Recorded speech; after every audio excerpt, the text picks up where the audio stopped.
All right, you ready for the mailbag? Yeah, 1,000. Wow, boom. Of course. Okay, the first one is from AC Free, and the subject is Chris Candido. Hey guys, longtime listener, frequent mailbag contributor. I was wondering, a guy who gets forgotten a lot seems to be Chris Candido. What do you guys remember about him? Were you ever buddies with him in WCW or TNA, or was he just kind of a cursory acquaintance? Did any of you work the last show he did with TNA where he broke his leg in the cage, which led to his death? What do you got any Chris Candido stories? I had met him in Puerto Rico because when I left Puerto Rico, they brought in Sabu to take my spot, and Candido was there at the same time. But I really, and I think he was in WCW for a minute, wasn't he? Yeah. 2000. And they got fired over some drug bullshit. Right. And then I was there in Impact when he broke his leg at the same time and all that. Very nice guy, very passionate about the business. I didn't know him that well, to tell you the truth. Just at that time, he was taking a lot of pills, and I felt really bad for him. Let me tell you this. I don't think I've ever told anybody this before. He is probably the only guy ever in the history of since I've been in wrestling that when I was on the writing team, that I actually lobbied against. Right. Okay. For the simple fact that Russo comes to the booking meeting one day, and he's like, hey, what do you guys think about Chris Candido's been calling me? He's calling. Should I bring him in? And to Vince, I go, I said, look, dude, I go, that's not a good move for you if you endorse him.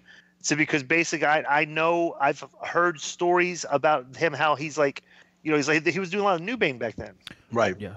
And he was actually the story that had been told me, and it had been told to me a week before about him, because the word had gotten out that he was wanting to come back, and his name was out there, so he was getting back to Vince. That he was setting up his. This is how this shit can get a hold of you, and you don't realize that you're an addict, right? Is that he was taking flights and he was doing layovers in airports where guys would come and meet him, and he would do New Bane during the layovers in the bathrooms.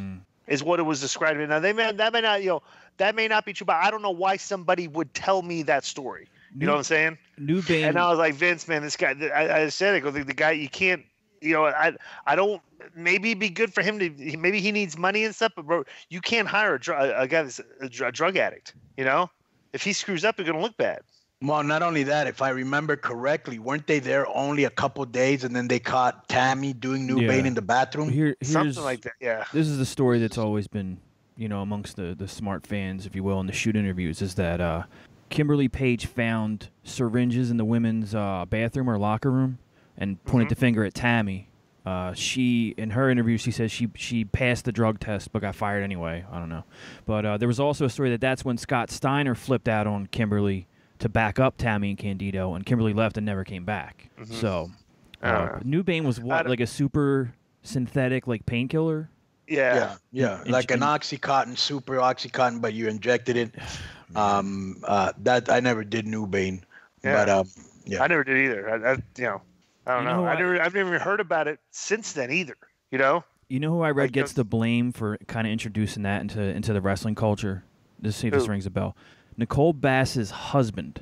It was always rumored to introduce New Bane into the ECW locker room, and then you mean Nicole Bass's wife? Nothing. Well, so I guess he was in bodybuilding and porn, what a combo, and that's where he brought the stuff into the ECW locker room. Then it kind of spread around when those guys went to other companies. But that's what I'd always heard. Because that was one of the reasons that I didn't even want to fuck with that. I think Raven might have fucked with it. You might ask him on your show where you co-host. I've heard that.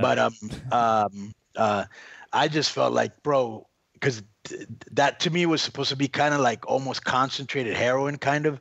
I don't want to fuck with heroin. Yeah.